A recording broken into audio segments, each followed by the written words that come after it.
Boa tarde, meu povo. Fala, boa tarde. Tudo bem com vocês? Tudo tranquilo? O Célio deve ter avisado, né, a todos que agora tem uma senha para vocês entrarem em cada aula. Acredito que todos tenham recebido essas senhas. E aí eu tenho que aceitar vocês, né? Aqui aparece admitir. Então, espero, esperem só um minutinho, por favor.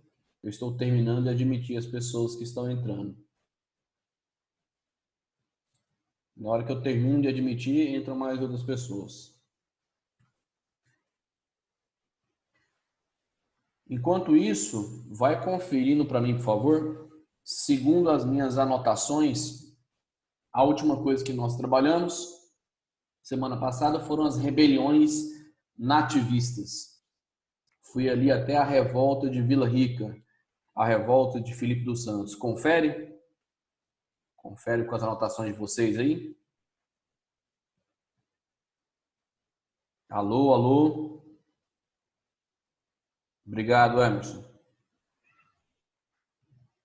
Esperar o pessoal terminar de entrar aqui. Temos atrasadinhos, estão chegando agora.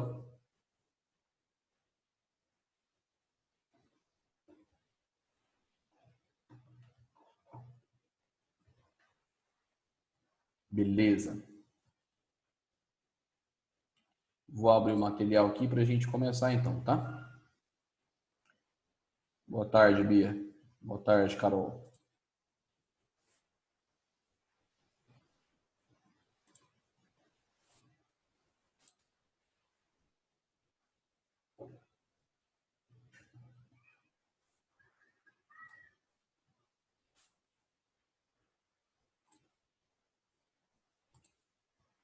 Pessoal, hoje nós vamos falar sobre a administração pombalina, período que se estende de 1750, bem na metade ali do século XVIII, até o ano de 1777. E por que esse nome, administração pombalina? Porque durante esses 27 anos, quem estava no poder lá em Portugal era um rei chamado Dom José I. Porém, a administração do reino, na prática, ficou nas mãos do seu principal ministro. O nome de verdade desse ministro era Sebastião José de Carvalho e Melo. Bem comprido o nome, né? Mas ele era mais conhecido pelo seu título de nobreza. Esse tal Sebastião, ele era o Marquês de Pombal. E o poder da coroa portuguesa, a administração do reino lusitano, estava na prática nas mãos desse homem, desse ministro do rei Dom José I, o Marquês de Pombal. Por isso esse período ele é conhecido como administração pombalina. Antes que alguém pergunte, professor, naquela época não vigorava o absolutismo na Europa? Sim, monarquias absolutistas, ou seja, concentração de poderes nas mãos do rei, do monarca. Mas mesmo se tratando de monarquias absolutistas, esses reis eles tinham seus ministros, que eram homens de confiança para cuidar de vários aspectos da administração dos seus reinos. Esse rei de Portugal, Dom José I, ele tinha muitos problemas de saúde. Constantemente ele tinha que se afastar do trono, se afastar dos assuntos de Estado, ele também já tinha uma idade bem avançada. Então, na prática, o poder e a administração de Portugal ficou nas mãos, repito, desse tal Marquês de Pombal. Por isso, chamamos esse período de período pombalino ou administração pombalina. E está aqui a data, de 1750 a 1777. Ou seja, a partir aqui da metade do século XVIII. O Marquês de Pombal ele teve plenos poderes sobre a coroa portuguesa durante quase 3 décadas, durante quase 30 anos. Agora, duas coisas importantes nós temos que comentar. Apesar de ser um governante com características absolutistas, o Marquês de Pombal, ele adotava algumas ideias iluministas no seu governo. E a gente vai ver no final da aula que tem um nome específico para isso. Outra coisa importante, esse momento aqui, ó, não precisa você decorar datas, mas você precisa saber identificar os contextos históricos. Estamos na metade do século XVIII, aqui, ó, 1750. Nesse momento, qual era a atividade econômica de destaque aqui do Brasil colonial? Me responde aí, pode ser pelo chat, pode ser pelo microfone, do jeito que você preferir. Qual era a atividade de destaque do Brasil colonial? Atividade econômica, nesse momento aqui, ó, século XVIII. Só para ver se vocês estão atentos mesmo. Estou esperando, galera. Isso, Bia. Ele vai ser classificado dessa forma. Eu vou deixar para falar isso no final, mas ele era um déspota esclarecido, tá? Gente, não estou ouvindo nem lendo a resposta. Século XVIII. Estudamos isso. Obrigado, Emerson. Obrigado, Carol. Obrigado, iPhone 8, que eu não sei quem é iPhone 8. É um nome interessante, né? Mineração. O Brasil, colônia, tinha como atividade econômica de destaque, nesse contexto histórico, a mineração. Agora, ainda dentro dessa pergunta, digamos que seria a letra B, se fosse uma pergunta dissertativa, discursiva. A mineração nessa época, ó, metade do século XVIII, 1750. Essa mineração, ela estava em ascensão ou ela já estava iniciando a sua decadência? A partir desse contexto. Obrigado, Emerson. Valeu pela participação. Estava iniciando a sua decadência. Eu já disse várias vezes para vocês que essa mineração vai entrar em declínio não é porque o ouro do Brasil tinha acabado. Tem ouro no Brasil até hoje. Só que esse ouro está em camadas bem subterrâneas. Que naquela época, lá no século XVIII, não era possível explorar. O ouro possível de ser explorado, qual era mesmo? Participa comigo? Qual era o ouro possível de ser explorado naquela época? Vou dar uma dica, é o ouro da superfície. Como é que ele era chamado? Isso, Giovana. Valeu aí, obrigado. O ouro de aluvião. Lucas também respondeu. Obrigado, Lucas. E Giovana. O ouro de aluvião. O ouro da superfície. Que é o ouro encontrado nas encostas de morro ou no cascar ali do leito dos rios. Esse ouro de aluvião, esse ouro da superfície, começou a se esgotar. E foi justamente nesse contexto histórico, de início da decadência da mineração, que esse tal Marquês de Pombal assumiu o comando da coroa portuguesa. Para quem chegou depois aí na aula, o Marquês de Pombal era o principal ministro do rei Dom José I. E durante o reinado de Dom José, quem vai administrar mesmo a coroa portuguesa vai ser o Marquês de Pombal. Por isso chamamos de período pombalino ou administração pombalina.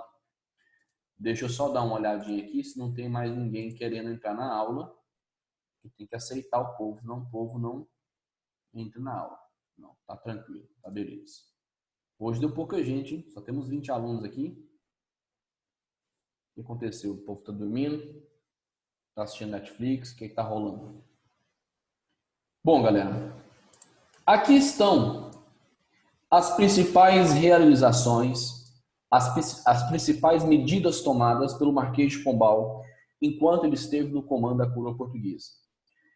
A primeira delas, esse cara vai expulsar os padres jesuítas de todos os domínios portugueses. Eu disse de todos os domínios portugueses. Quer dizer que ele vai expulsar os padres jesuítas aqui do Brasil, das outras colônias portuguesas, lá na África, por exemplo, Angola, Moçambique. Vai expulsar os padres jesuítas também do próprio território português, lá na Europa. Mas por que ele fez isso? Primeiro lugar, esses padres, eles tinham conseguido reunir sob o seu controle milhares e milhares de índios e eles tinham quilômetros e quilômetros de terras também sobre o seu domínio. O Marquês de Pombal começou a perceber que os jesuítas tinham poder demais e isso começou a incomodar a coroa portuguesa. Pombal chegava a dizer que os jesuítas estavam formando um estado dentro do estado, como se fosse um estado paralelo. A coroa portuguesa começou a se sentir ameaçada pelo tamanho do poder, pelo tamanho da influência desses jesuítas, que eu repito, tinham quilômetros e quilômetros de terras sob o seu domínio e milhares de indígenas sob seu controle. Segundo motivo pelo qual Pombal vai expulsar os jesuítas do Brasil e dos demais domínios portugueses. Galera, eu disse na introdução da aula que o Marquês de Pombal, apesar de ser um governante classificado como absolutista, ele vai adotar algumas ideias iluministas do seu governo. E aí ele vai tentar estabelecer um Estado mais laico. O iluminismo pregava isso, um Estado laico, ou seja, um Estado que não estava vinculado a nenhuma igreja, nenhuma religião específica. Então, com a tentativa de estabelecer um Estado mais laico e também visando diminuir o poder, a influência, a interferência dos jesuítas na coroa portuguesa, Pombal adota essa atitude radical. Expulsa os padres jesuítas do Brasil e dos demais domínios portugueses. Problema, problema, problema, problema. Vamos pensar aqui no Brasil colonial. O pouco que existia de educação nessa época no Brasil colônia era controlado por quem? Os padres. Eu até disse para vocês várias vezes que os padres jesuítas, eles foram os primeiros professores da história do Brasil. Foram eles que construíram os primeiros colégios, as primeiras escolas. E com a expulsão dos jesuítas aqui do Brasil, o Estado, ou seja, a coroa portuguesa, é que vai assumir o controle da educação. A educação, pelo menos em tese, vai se tornar laica. Mas eu pergunto, gostaria da participação de vocês. Na prática, isso que está escrito aqui entre parênteses, no primeiro tópico, o fato do Estado, da coroa portuguesa, assumir o controle da educação lá no Brasil colonial, vai representar na prática um avanço ou um retrocesso da educação no Brasil colonial? Avanço ou retrocesso? Responde para mim aí, pode ser no chat ou no microfone, da maneira que você se sentir mais à vontade.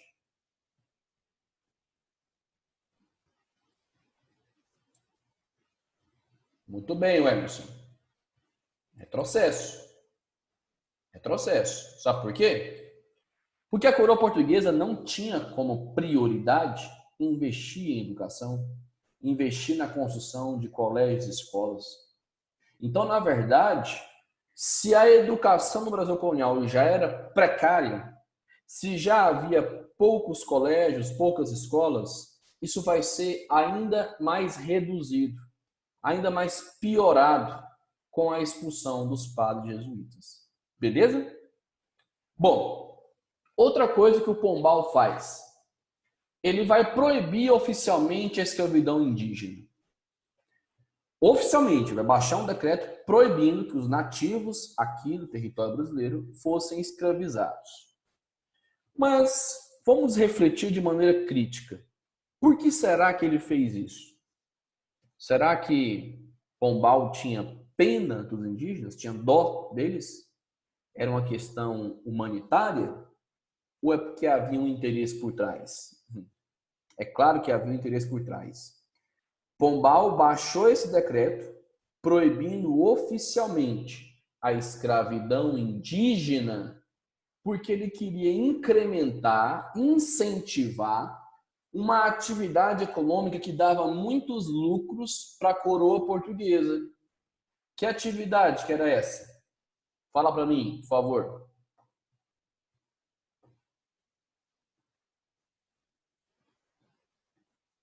Ixi, não estou vendo resposta, hein? Tem a ver com a escravidão, gente. Uma atividade que dava muito lucro à coroa portuguesa. Obrigado, Lucas Bueno. Exatamente. O tráfico negreiro. Quando Pombal proíbe oficialmente a escravidão indígena, ele tinha como objetivo incrementar, incentivar o tráfico negreiro, ou seja, o tráfico de escravos africanos para o Brasil, que era uma atividade muito mais lucrativa para a coroa portuguesa. Era uma questão de um interesse econômico por trás. Não era um pensamento humanitário, não é porque Pombal tinha pena dos indígenas, não. Beleza? Fique bem claro isso. Outra coisa que esse cara faz, ele vai aumentar a tributação, ou seja, os impostos, e também a fiscalização sobre a colônia. Inclusive, vocês se lembram de uma tal derrama? Acho que lembram, né? O imposto mais violento da história do Brasil? Pois é, ele foi criado pelo Marquês de Pombal, percebendo que a mineração estava em declínio, que a cada ano que passava a quantidade de ouro extraído só diminuía. O que ele fez? Fixou uma quantia mínima de impostos a serem pagos pelo Brasil, em ouro. Por ano, seriam 100 arrobas de ouro, anualmente, equivalente a mais ou menos 1.500 quilos, 1,5 toneladas de ouro. E se essa quantia mínima, que inclusive era chamada de finta, não fosse paga, os soldados da coroa portuguesa iriam invadir as casas das pessoas lá nas áreas mineradoras, principalmente em Minas Gerais, iam confiscar os seus pertences de valor. Era um imposto arbitrário, violento, chamado de derrama, que nós já estudamos. Pois é, a derrama foi criada pelo Marquês de Pombal. Então ele vai aumentar os impostos e também a fiscalização, principalmente sobre a atividade mineradora, que naquele momento é o que mais dava lucro para a coroa portuguesa. Outra coisa que Pombal faz, ele vai criar companhias de comércio. Essas companhias de comércio, controladas pela própria coroa portuguesa, passarão a monopolizar o comércio no Brasil colonial. Como assim monopolizar? Monopólio é uma relação de exclusividade, correto? Essas companhias de comércio, somente elas vão poder comprar os produtos produzidos aqui no Brasil e somente elas vão poder vender os artigos importados da Europa aqui na colônia. Então, essas companhias de comércio passarão a monopolizar o comércio colonial. Elas vão comprar o que o Brasil produzia e elas é que vão revender os produtos, os artigos europeus que chegavam aqui. Agora tem um detalhe, né? Na hora de comprar os produtos coloniais, essas companhias de comércio pagavam preços baixos.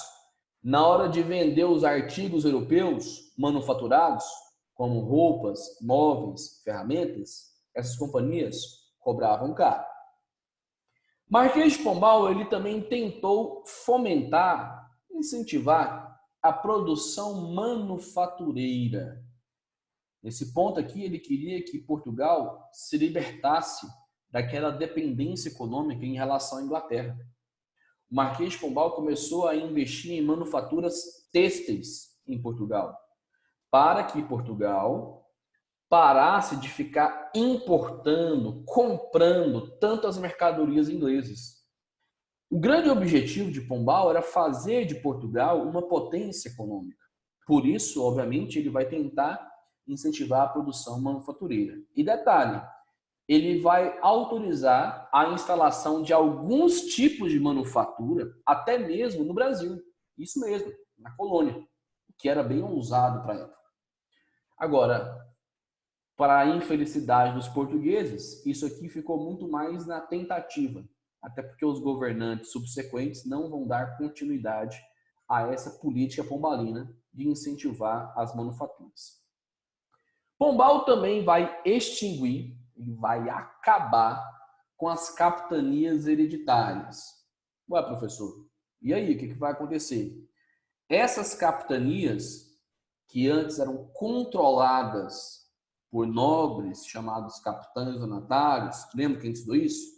Essas capitanias serão incorporadas aos domínios da própria coroa portuguesa, ou seja, a coroa vai passar a administrar as capitanias de maneira direta. Mas por que isso? Primeiro, para a coroa exercer o maior controle, uma maior fiscalização. Segundo, Marquês de Pombal queria evitar uma coisa que quase não aconteceu na história do Brasil, uma coisa chamada corrupção, porque os capitães donatários desviavam muitos recursos da coroa portuguesa.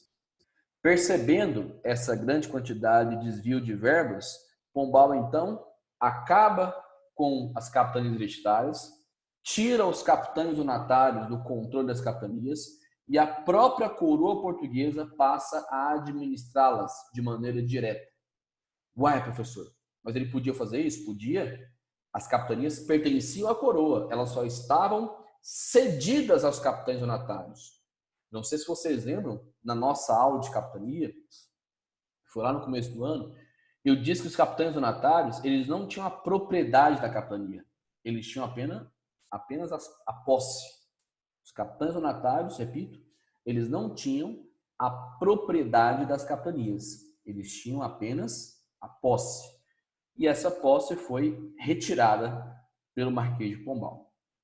Esse cara também foi o responsável por fazer uma coisa que nós comentamos há 2 aulas atrás, a mudança da capital do Brasil.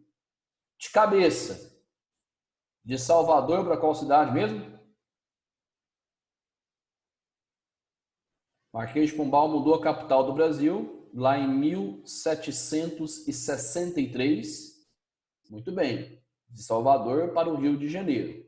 Agora, mais importante do que saber a data ou qual cidade, por quê? Ele mudou a capital de Salvador para o Rio de Janeiro porque ele queria que essa capital da colônia ficasse mais próxima da principal região mineradora, que era justamente Minas Gerais. Então, essa capital tinha que ficar no sudeste da colônia. Das cidades do sudeste, a mais desenvolvida naquela época era o Rio de Janeiro. Por isso, ela foi escolhida para ser a nova capital. Essa capital deveria ficar no litoral, para facilitar o escoamento do ouro para Portugal. E é claro, a capital tinha que estar mais próxima da área mineradora para exercer o maior controle, uma maior fiscalização sobre o ouro ali de Minas Gerais. Beleza? Tanto é que, não sei se eu mostrei essa imagem aqui para vocês, ó. Vou voltar alguns slides aqui. Vai ser construída a Estrada Real, ligando Minas Gerais ao Rio de Janeiro. Essa estrada existe até hoje, inclusive. Passando aqui Diamantina, Ouro Preto, São João del Rei. Ela tem uma bifurcação que leva para Paraty e para o Rio de Janeiro. Mas a parte principal é essa que vai para o Rio. Os tributos oriundos da mineração, tanto em ouro como em pedras preciosas, deveriam percorrer essa estrada, ir até a nova capital, Rio de Janeiro, e daqui partir para Portugal. Lembrando que o Rio vai ser a nossa capital por quase 200 anos, de 1763 até 1960, quando foi inaugurado Brasília. No governo de qual presidente mesmo? Vamos participar? Vamos envolver com a aula? Isso aqui não é palestra, é aula. Obrigado, Ana Beatriz. Valeu. Giovana, Carol também está participando aí, no governo de Juscelino Kubitschek. Então, o Rio de Janeiro vai ser a nossa capital até o governo de JK, até a construção de Brasília. Para terminar, eu coloquei uma observação aqui. Ó. Pombal também se destacou porque logo no começo do seu governo, em 1755, houve um grande terremoto lá em Portugal que destruiu a sua capital, a cidade de Lisboa. E Pombal vai conseguir reconstruir e reerguer Lisboa, segundo os observadores da época, de uma maneira ainda mais bela do que ela era antes do terremoto. Mas vamos pensar com que dinheiro que Pombal reconstruiu Lisboa, fez a cidade ficar ainda mais bonita do que era antes do terremoto. Claro, dinheiro dos impostos pagos pelas colônias portuguesas, principalmente pelo Brasil. Eu não sei se vocês perceberam, gente, tudo isso aqui que o Pombal fez, ó, tudo que está aqui nesse slide, vai ser excelente para quem? Para a coroa portuguesa. Para Portugal, a administração pombalina não foi boa, ela foi ótima, ela foi maravilhosa. Se Portugal tivesse tido vários Marquês de Pombal, talvez esse país fosse uma potência até hoje. Pombal foi um brilhante administrador para os interesses da coroa portuguesa. Agora, para as colônias, como para o Brasil, Pombal vai ser péssimo. Gente, para provar que a administração desse cara foi boa para Portugal, é só você viajar para lá. O que mais tem são estátuas, ruas, avenidas, praças, museus com o nome do Marquês de Pombal. Só uma curiosidade, ele também tinha outro título de nobreza. Ele era Marquês de Pombal e Conde de Oeiras, tá? Lá em Portugal. Então tem muitas homenagens a ele até hoje naquele país. Ele foi um ótimo administrador para a coroa portuguesa. Para as colônias ele foi péssimo, principalmente para o Brasil, porque ele aumentou, ele intensificou a exploração sobre as colônias. E aí, uma coisa bem simples de pensar. Se a administração pombalina intensificou a exploração sobre as colônias, inclusive sobre o Brasil, é claro que isso vai ajudar a gerar revoltas por aqui. E agora não serão mais apenas rebeliões nativistas. Serão rebeliões de caráter separatista, que é o que a gente vai falar a partir da próxima aula. Beleza? Então, galera, tudo que Pombal fez, expulsar os jesuítas, proibir a escravidão indígena para incrementar o tráfico negreiro, aumentar os impostos, a fiscalização, por exemplo, ele criou a derrama, criou companhias de comércio para monopolizar o comércio colonial, tentou incentivar a produção manufatureira, as manufaturas, extinguiu as capitanias hereditárias que foram incorporadas ao domínio da coroa portuguesa, mudou a capital do Brasil, de Salvador para o Rio de Janeiro. Tudo isso que ele fez tinha um objetivo: fortalecer Portugal, principalmente do ponto de vista econômico. Ele queria ver Portugal como uma potência mundial. Tá certo? Aí, para a gente terminar, eu separei um ponto de análise. Uma coisa que eu acho que tinha sido a Bia tinha falado. Isso, a Bia já tinha falado para mim aqui no privado. Muito bem, Bia. O Marquês de Pombal, ele pode ser classificado como um déspota esclarecido. Isso aqui é importante, hein? Marquês de Pombal foi um déspota esclarecido. O que significa essa expressão? Vamos por partes. A palavra déspota, o que ela te lembra? O que é um déspota, curso? Déspota é um governante autoritário, um tirano. Naquele contexto, déspota era um governante de caráter absolutista. E Pombal era um governante de caráter absolutista. E essa palavra aqui, ó, esclarecido. Esclarecido, no século XVIII, faz referência às ideias iluministas. Então vamos pensar, vamos juntar as duas coisas? Se déspota é um governante autoritário, naquele contexto, um governante absolutista, e esclarecido faz referência às ideias iluministas, significa então que déspotas esclarecidos foram governantes absolutistas que adotaram algumas ideias iluministas em suas administrações, em seus governos. Mas aí pode surgir uma dúvida. Professor, eu já estudei sobre iluminismo, esse movimento intelectual lá do século XVIII, muito forte na França, Rousseau, Montesquieu, Voltaire, John Locke. Esse movimento baseado na razão, no uso da razão, ele era contra o absolutismo. Como é que governantes absolutistas vão adotar ideias iluministas em seus governos, sendo que o iluminismo era contra o absolutismo? Explico. Esses governantes perceberam que o iluminismo estava promovendo uma mudança histórica irreversível. Esses governantes perceberam que se eles fizessem algumas reformas em seus governos, eles poderiam se perpetuar por mais tempo no poder. Digamos que eles tornariam as suas administrações mais racionais para evitar revoltas. Isso aconteceu não foi só em Portugal, com o Marquês de Pombal. Aconteceu lá na Rússia, com uma czarina chamada Catarina II. Aconteceu na Prússia, atual Alemanha, com um governante chamado Frederico II.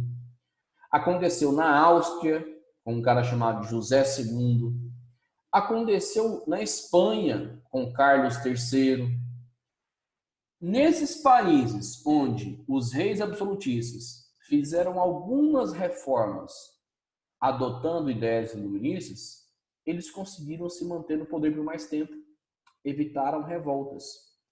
Agora, em alguns países, governantes absolutistas não quiseram fazer essas reformas. Esse aqui é um exemplo? Na França. Na França, os reis continuaram sendo absolutistas com A maiúsculo, tiranos. Eles continuaram sendo só déspotas, sem a parte do esclarecido.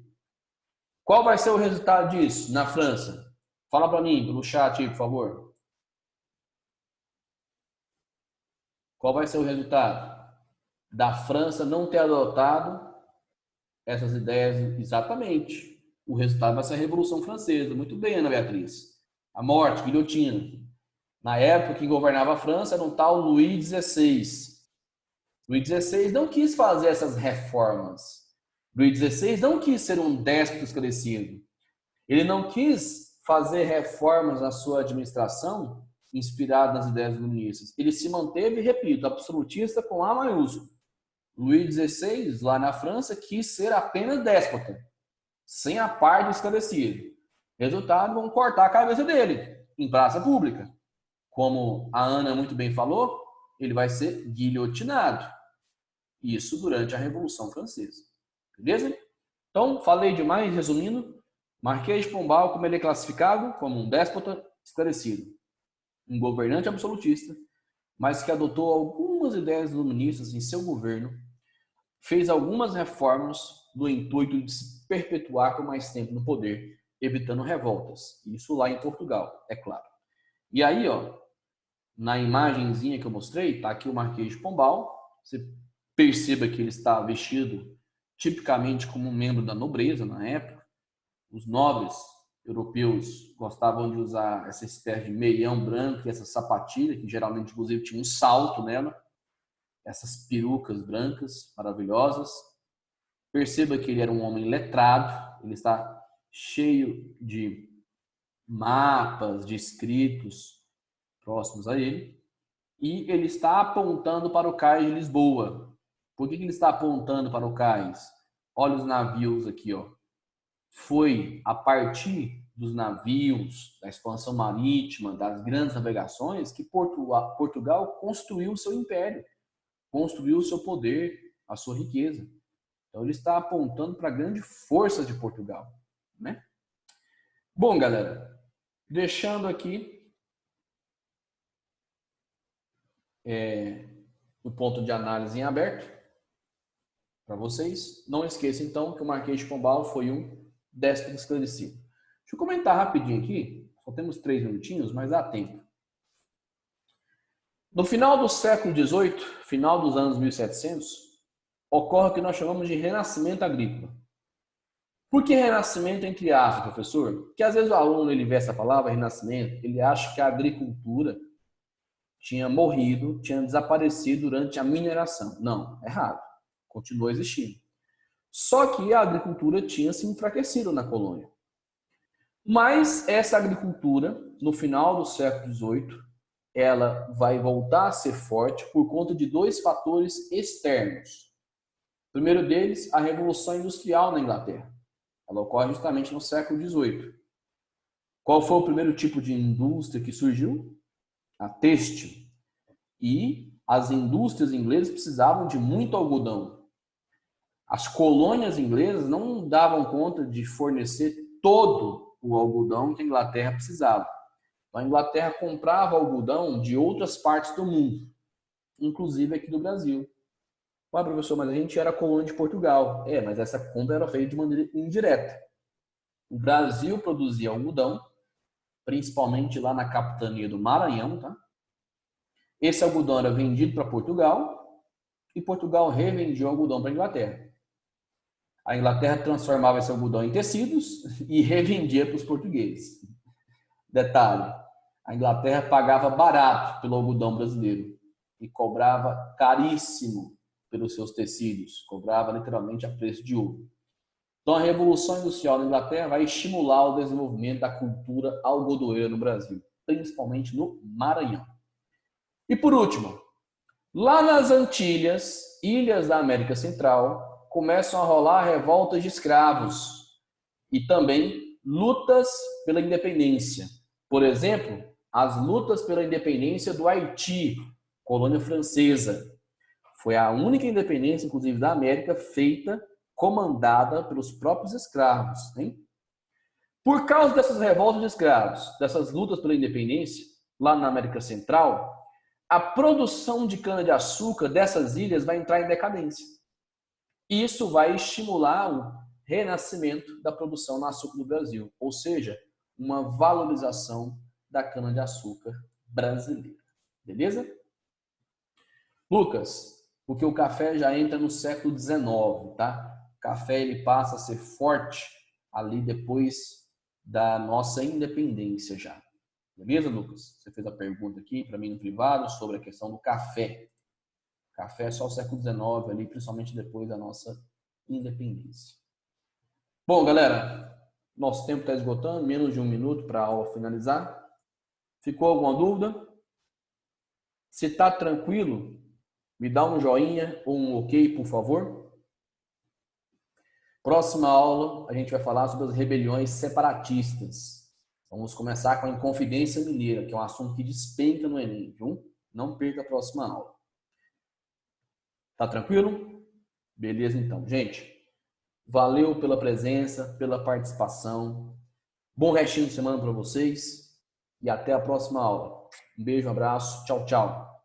Fala tchau, gente.